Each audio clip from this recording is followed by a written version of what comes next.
Ladies and gentlemen, today I would like to share with you something that is dear to my heart. Now, everyone is a leader, and it is the one who willingly and passionately collaborates and serves to build a legacy of leadership no matter the odds. Will be able to bring integrity and excellence as a team. Today, I would like to share with you becoming professionally informed, a professional learning community. Now, my presentation will be looking at three parts: the exposition, the unraveling, the resolution. Now, a teacher can never truly teach unless she is learning herself. And a lamp can never light another flame unless it continues to burn its own flame. Now, I believe that everyone understands this and believes in it. Now, let's look at the first part, the exposition, and how it all began. Let me share with you a story that happened way back in November 2013. A group of school leaders were called to attend a workshop on forming a learning community. A whole bunch of terminologies were used, and all I could think about was, who introduced those terms? How did they come to such a compilation of activities? Sadly, for the presenters, they could not answer my questions because they received all the information through a workshop that did not provide the much needed answers. My curiosity remained a puzzling question mark.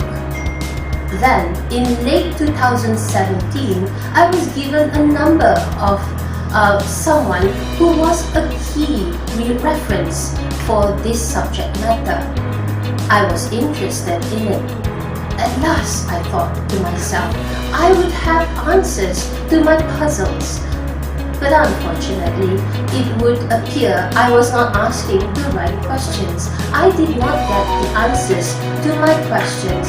In fact, new questions arose, and I was left thinking, is this learning community really a boon, or is it a bane to my existence? Now, on reflection, I decided to study this subject deeper and search the World Wide Web on anything that is related to it. A ginormous array of information came flooding into my screen and downloaded into my trusted Mac. However, the specific terminologies as to the strategies and the accompanying tools were mentioned by different experts, but none captured them in the diagram that was presented in 2013. I was thankful because I had friends who gave the materials such as a book from a division under the Ministry of Education. I had never seen the book before that day, and lo and behold, there it was, the diagram with everything that was presented. I flipped through looking for the source. It was just a mention by so-and-so. But I was not happy. I wanted to know, who was the actual expert underlying all the strategies and tools recommended? Why did the person come up with the arrangement? What were the outcomes? The question played out in my mind, more questions than answers. Another wonderful acquaintance asked what I was interested in at that point in time. And I told him that my passion and my proposed study at that moment. He asked for my email, and the next few days I received so many online books on the subject matter that I asked God to bless him for that kind generosity. Thank you, Dr. Razak. Now, my study showed one similarity that each of my research participants had. They did not realize what they were doing all along had documented labels attached to them. In fact, although a few knew about PLC then, they also did not make the connections. The 5 PLC strategies were reflective dialogue, deprivatization of practice, collective focus on students' learning, collaboration, and shared values and vision. These strategies are aptly labeled to represent sets of tools that can be used in my learning process. This process can be any areas of interest: language, linguistics, social sciences, and more. The diverse scope of the strategies are to help enhance learning, collaboration, and achievement of set goals. Therefore, in this sharing, I put forward the idea of becoming professionally informed through the use of the PLC strategies. So what does becoming professionally informed mean? Let's break down the 2 words in layman's terms. Professional, the craft that we are trained or educated for and have mastered the qualities and skills attached to that craft for most part of our working life. Professionally means those actions carried out by people with specific skills and qualifications. Informed suggests having a lot of knowledge or information about something. Therefore, becoming professionally informed suggests becoming knowledgeable about the craft that we have been trained for. In the context of this address, it will be becoming knowledgeable about the craft that we have been trained for through the culture of PLC. Being empowered and engaged in professional dialogue among team members will give them the confidence to describe their experiences using the PLC terms as prescribed by MOE. So is PLC a boon or a bane? Now PLC is something new and foreign. It's a foreign concept to many people and it's not much reviewed. It's actually needing a deeper understanding of how the dimensions of a PLC might actually enhance the school culture. And so we need to look into this. There is also a lack of research evidence on PLCs, and in the Asian region, basically leadership practices are not much research into. So again, there's little research that actually looked at assessing a school's progress using the prescribed PLC strategies. There is also a lack of studies on the way school leaders introduce, implement, and sustain PLC. Therefore, there is a need for data on the use of PLCs in secondary schools in Sabah to ensure that learning, collaboration, and also results are achieved. And so a PLC is a group of educators that meets regularly, shares expertise, and works collaboratively to improve teaching skills and the academic performance of students. I have shared with you the first part of my presentation. Now let's move on to the second part, the unraveling. What is professional learning community and how do we sustain this? And therefore, let's look at how we can be professionally informed. Now, in the case of Malaysia, the World Bank did a research and they found that in the past 13 years, there have been a decline in the results for the teams among school children. And so there is a need to look into how we can improve further. And so that's why PLC becomes a top priority to be introduced in schools, into all schools practices in Malaysia.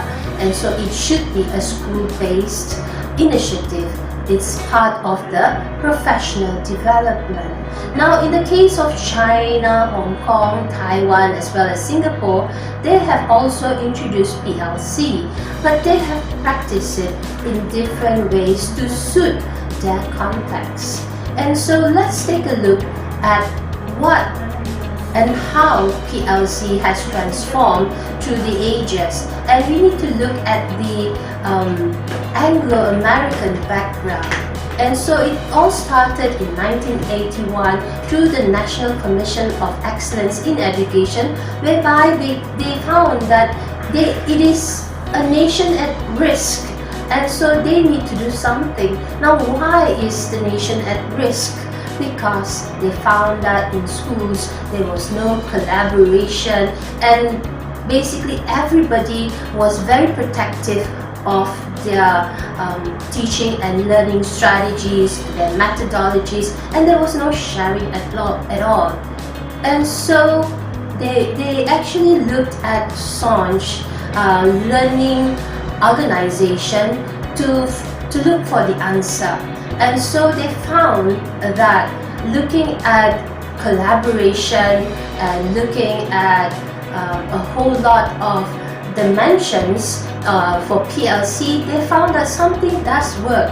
And so it moves on to the different years whereby different experts and different researchers have found that yes, PLC does have an impact, and therefore they need to be more study and a collective effort towards ensuring that changes come to be. And so they also look at the principals' roles, and they also look at the PLC strategies. And so it all comes to be that the term PLC was used by Hord. And so here we come to the fact that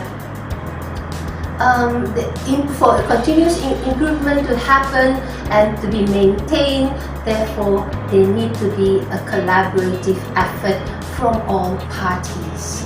And so my journey into looking at what PLC is all about brought me to past studies on qualitative methodology, and these are the three examples that I've shown you.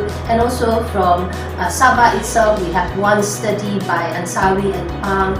And in terms of the quantitative study, we have a few researchers from the Asia Pacific region.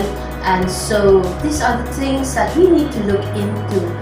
And in terms of mixed methods studies, we have a few examples here, and so these are the things that we need to actually look into to help us build on our knowledge and to be informed on the matters of PLC.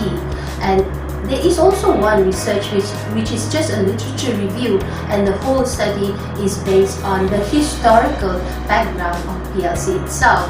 And so for my part, I have contributed a few research studies, and this is what I hope to build on and also share with the community of educators in SABAH itself. Now, looking at the background of PLC, now Cruz et al. Introduced the types of PLC. She said that it's basically there are two types. It's firmly embedded in school community, so they need to be support and they need to be motivation to overcome tight resources. And there shouldn't be any isolation among the teachers when they're planning their teaching and learning strategies. And so we need to also look at time constraints and other obstacles to having PLC as a school culture. And so the other type would be looking at a community-fostered initiative by professional networks and other organizations beyond school. And we also have to understand that when Dufour et al. Introduced the PLC structure, this clearly shows that there is an interdependent collaboration among teams of different grades in the school. And so what happens will be that the teams will have reflective dialogue to ensure that they have a common shared purpose, they have shared vision, as well as collective commitments towards a shared goal. So, ladies and gentlemen, understanding this structure as well as understanding that there are different types will help us understand what PLC and how it can be managed better. And let's now reflect on what we have learned so far. Now, from 1993, Dufour used the term learning communities, and this was followed by Fullen, who introduced that learning is a way of life. And then, in 1997, Hort introduced the term professional learning communities, and this was followed up by Dufour and Ecker in their journey towards looking at professional learning communities in 1998. And so this that I mentioned earlier, and this was found in the book given by Bahagian Pendidikan Guru, which is under the Ministry of Education, Malaysia. And so if we look at the strategies, the 5 strategies and the underlying tools that they promote, this is what the diagram has shown us. So from reflective dialogue, we have study groups, we have using discussion protocols, we have book clubs, we have video critics, and then we have deprivatization of practice and peer coaching, lesson study, learning walks, and also teacher sharing sessions. And we have collective focus on student learning, we have data analysis, and we have critical focus groups, we have also curriculum mapping, as well as common assessment. And in terms of collaboration, we have these four tools to look into. And for shared vision and values, we also have these underlying tools. So, ladies and gentlemen, remember my curiosity on PLC when it was first introduced in 2013? Well, let's look at what 3 school leaders said when I asked them the same question, what they know of PLC. Now, well, honestly, at our PPD, we were inducted with PLC in 2014, but actually, I learned of the term somewhere else. It was introduced to me when I actually attended the course run by Institute Aminuddin Baki. The course was specifically more on curriculum, but the presenter, the lecturer at that time, was also sharing with us the impact of PLC in helping to develop our curriculum. So I've learned a few terms of PLC at that time, not really knowing some of the terms that have been practiced, been mentioned before. So today, I've learned a little bit more about PLC as well. Now another school leader said, I do not remember which year it was, but there was, for this school, for this district, we were called to attend briefings. However, at that time, only the senior assistant for administration was able to attend from our school. Now, another school leader said, I think when it was introduced in 2014, we were not really exposed to PLC. If I am not mistaken, teachers were called, but no courses were given to principals, and therefore, like myself, I don't really have a very clear understanding of what PLC is. What we know is that we have to submit reports and deadlines were given. Now this is the case. 3 school leaders have given their point of view and different perspectives were shared. And so, what is the implication here for us to look at? Now, I've also asked school leaders from different divisions to look into how the PLC culture has developed in their school. And so, only 13% mentioned that they have a matured PLC, and 51% actually are starting their journey, and 33% are working to re-establish PLC in their schools, and 3% stated that they have not started yet. Now this study was based on how they perceive PLC itself, and whether they have actually carried out the strategies mentioned or any one of the tools under the strategies given. So the implications would be they need to be more practiced so that we can perform our duties and also to share what we understand about PLC itself, and each member of the school need to actually commit themselves to the initiative, and it must be a collective effort. And ladies and gentlemen, I would like to just share from 3 divisions what they did before. So from the Tower division, they were looking at deprivatization of practice, looking at lesson study, learning walk, and peer coaching, and teacher sharing session, and then reflective dialogue, book clubs, and video critique, as well as collective focus on student learning, focusing on data analysis. And in the interior division, they were looking more on deprivatization of practice.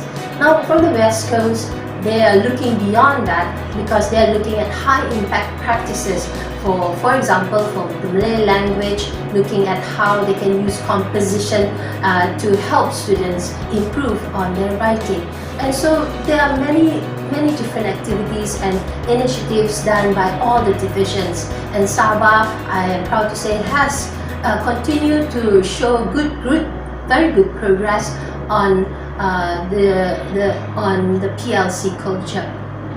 And so PLC itself is conducting at varying levels, and so we need to look at the fact that because there were different ways of introduction and different levels of understanding, therefore the practice of the strategies would understandably be different as well. So more focus was given to deprivatization of practice, reflective dialogue, as well as collective focus on students' learning.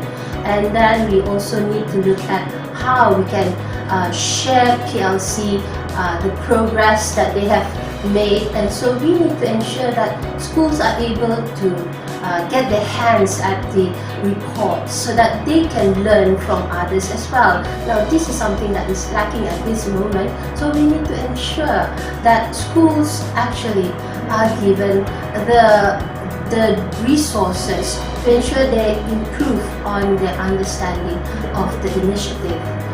And we need to also look at the roles of the district education office, and also ensuring that there is continuous support.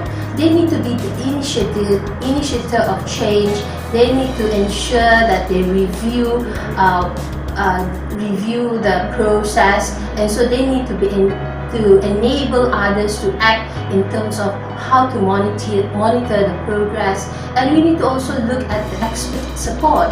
So who are the experts here? We do have the school improvement specialist coaches, and these coaches are the best to ensure that they help out with the teachers, because these SISC are trained in carrying out their duties, and so they would be a great help to ensuring that PLC, the culture of PLC, be institutionalized.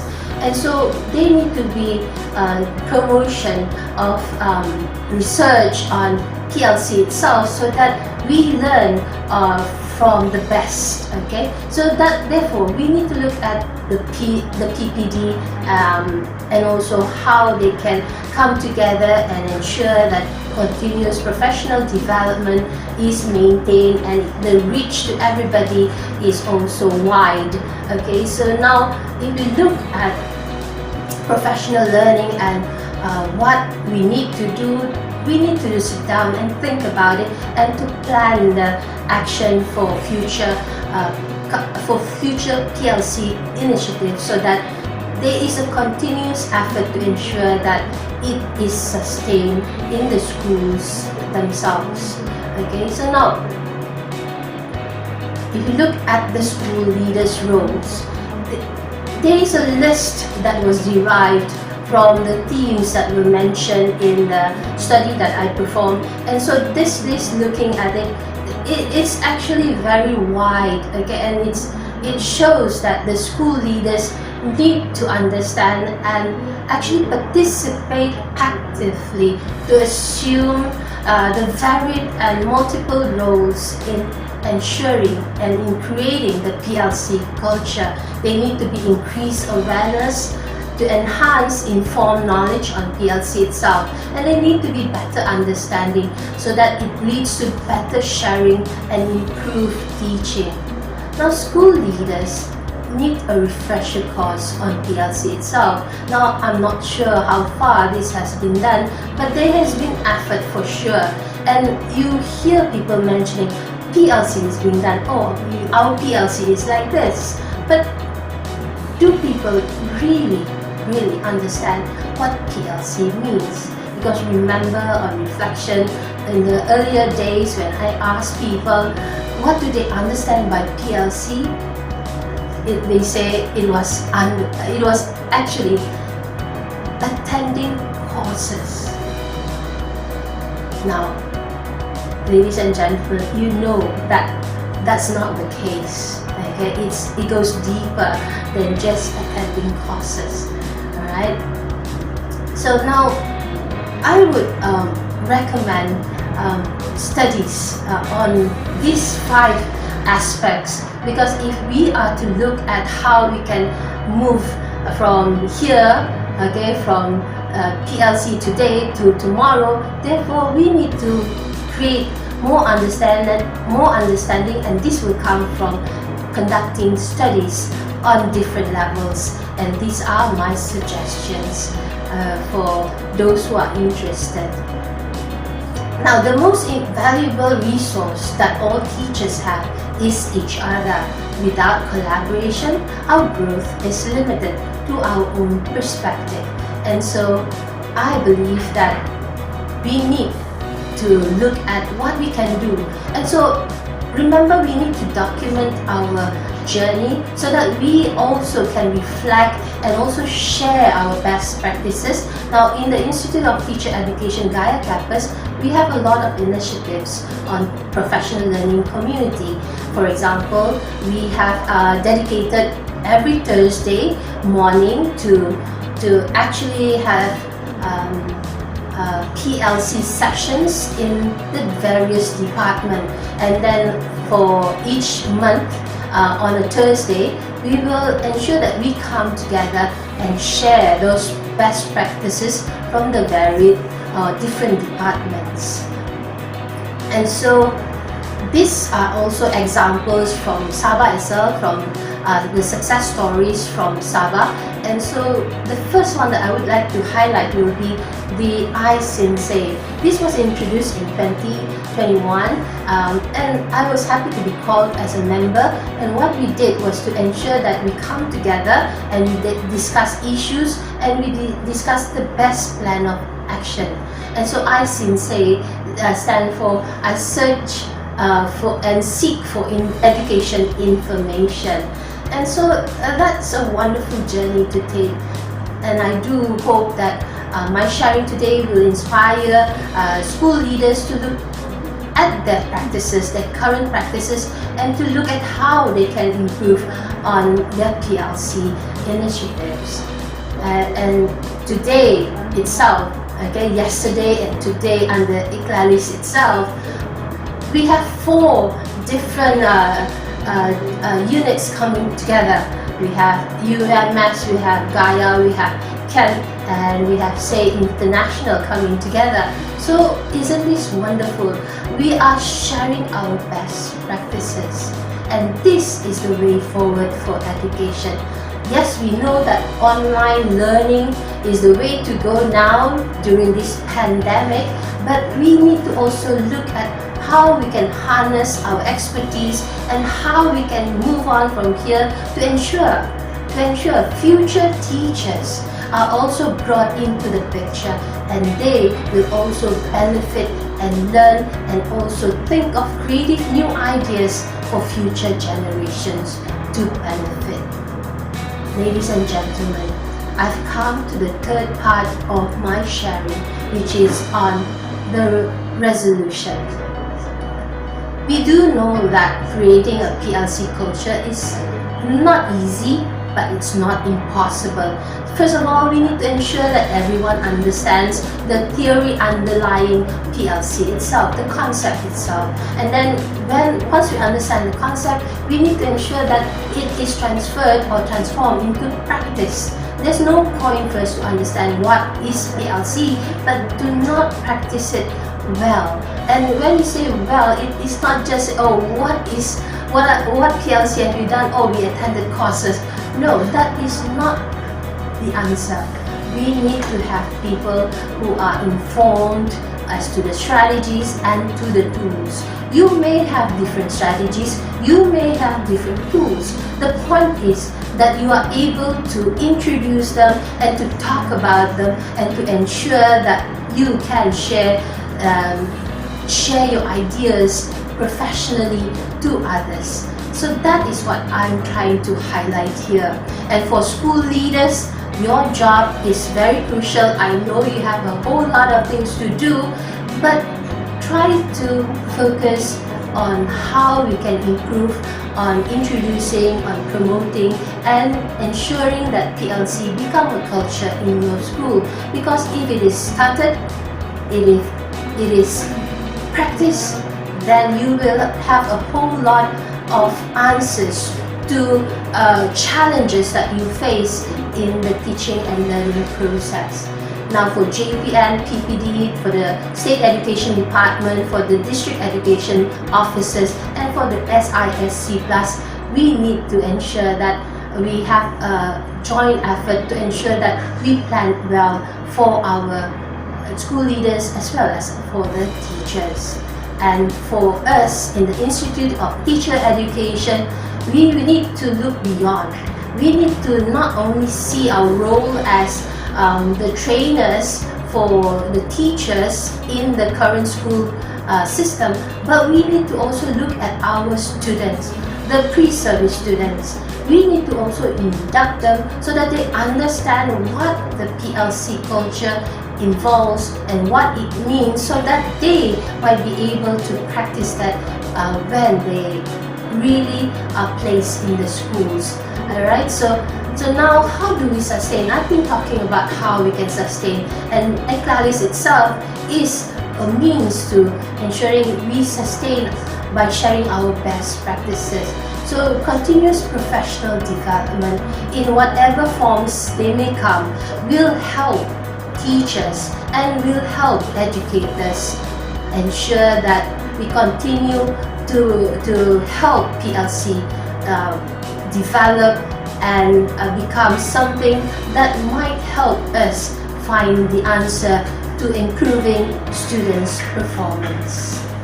And so how do we achieve this? As I mentioned, surpass it.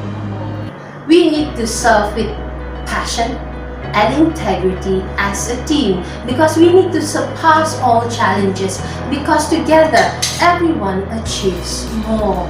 And so, ladies and gentlemen, as our former Director General for Education, Dr. Amin Seni mentioned, leaders must learn from others, be flexible, not dogmatic. When looking at core values, they must be sharp, they must be brilliant, they must be optimistic and have strong moral values to serve. These qualities are important due to leaders are the source of motivation and inspiration. What more can I say, ladies and gentlemen? Alright, so we need to ensure that every member has something to contribute. Don't feel that you are so little, you don't have much. But if you can look at the examples around us, and this is what I would like to highlight to you, the impact of collaboration for GAYA campus, we have managed to perform and attend different functions in different countries, and we have gone to Germany, we have visited Singapore, we have also gone to United States, New Zealand, Australia, Indonesia, Malaysia, of course our home country. We have gone to Japan, China, South Korea, Thailand and Brunei and more. So this is what we need to look at, the value of collaboration. Now in sum, let me just summarize a bit about what I have shared with you. Now yes, the PLC strategies are good, they are wonderful and they are very impactful, and we need to look at the 5 dimensions. We need to look at the 5 strategies and the underlying tools. We need to ensure that there is collaboration. We need to ensure that there is also support in terms of the structural conditions. We need to look at the supportive conditions that is around us, and we must remember PLC is fluid and it is constantly evolving. And so the roles of school leaders, yes, again we come back to the role of the school leaders. You need to ensure, okay, you need to ensure, and we are here to support you, that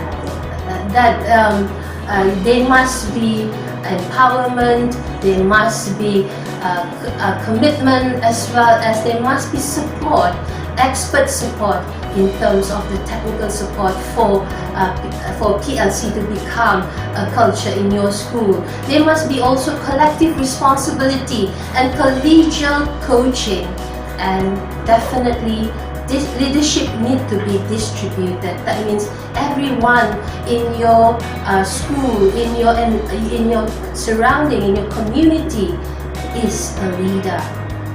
So remember, we educators are the gatekeepers of change. Therefore, we must stand together and we must ensure we take action. No matter how much we understand, no matter how much we know, we need to make a stand, we need to act. Because that is how we improve. Alright? So, ladies and gentlemen, in the words of one of the school leaders, I'd just like to share, if PLC becomes a culture, I believe teacher efficacy would be given a huge boost, especially in enhancing their teaching and learning process. PLC could be the medium for teachers to share improved methodology and techniques and teaching approaches. I believe that self-efficacy have not contributed much to teachers accepting the new culture in school. For example, the adoption of the 21st century learning in school is still seen as a new entity separated from PLC. I believe if PLC has become a school culture, teachers would not have any problem in implementing the 21st century learning approaches in their classroom.